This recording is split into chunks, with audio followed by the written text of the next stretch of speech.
A word about CAIR, the Council on American Islamic Relations, because I'm not sure that, and I don't think Zuhdi meant this, that they share that view, quite candidly. And interestingly enough, there was a report that ran, you may have seen it in the Washington Times, I think this week, indicating that CAIR actually today has only about 1,700 members.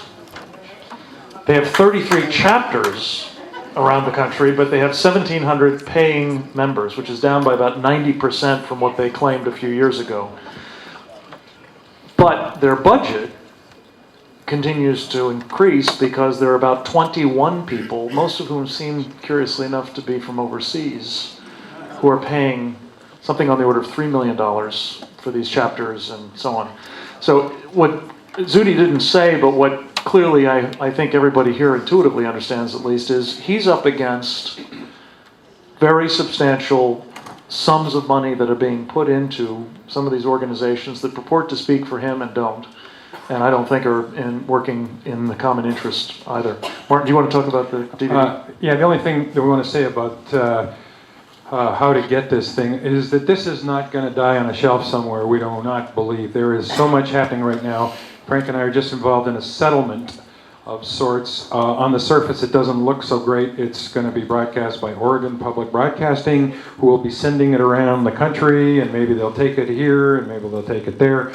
But we get the total rights back in 60 days, and there's a lot of other networks. There are other places that want to broadcast it. We had a whole second show on this, which had about the problems women in Islam face.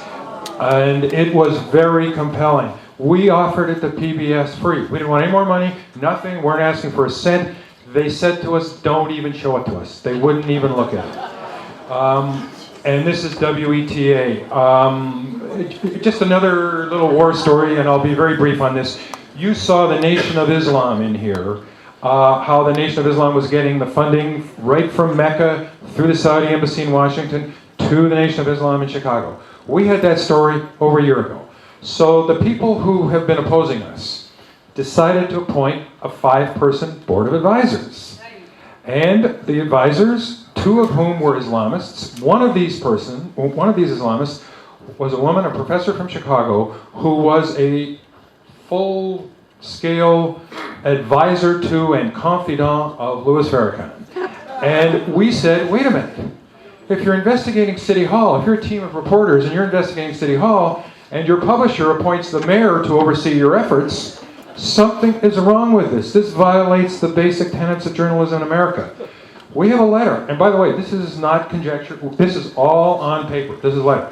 We have a letter from Sharon Percy Rockefeller, the president of WETA in Washington, saying basically, get lost, in so many words. There's nothing wrong with this woman being appointed to oversee your efforts, even though she's a member, confidant of the Nation of Islam. That's tough. So, we soldiered on, and the cut that you've just seen, the film you've just seen, it was in a rough cut form, and we had to send it in to WETA.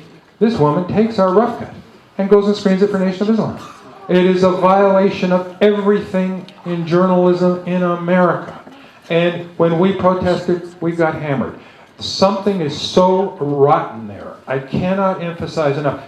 This was never intended to be political or controversial or anything, but just what happened. And there's another half dozen stories just like this. So we believe that as great as some of the stuff that PBS does, and there's some great stuff, and I loved it, and I can't live without Charlie Rose and all the other stuff. But there are pockets of rot in that place that need to be swept away, and we are Exhibit A. Sorry for the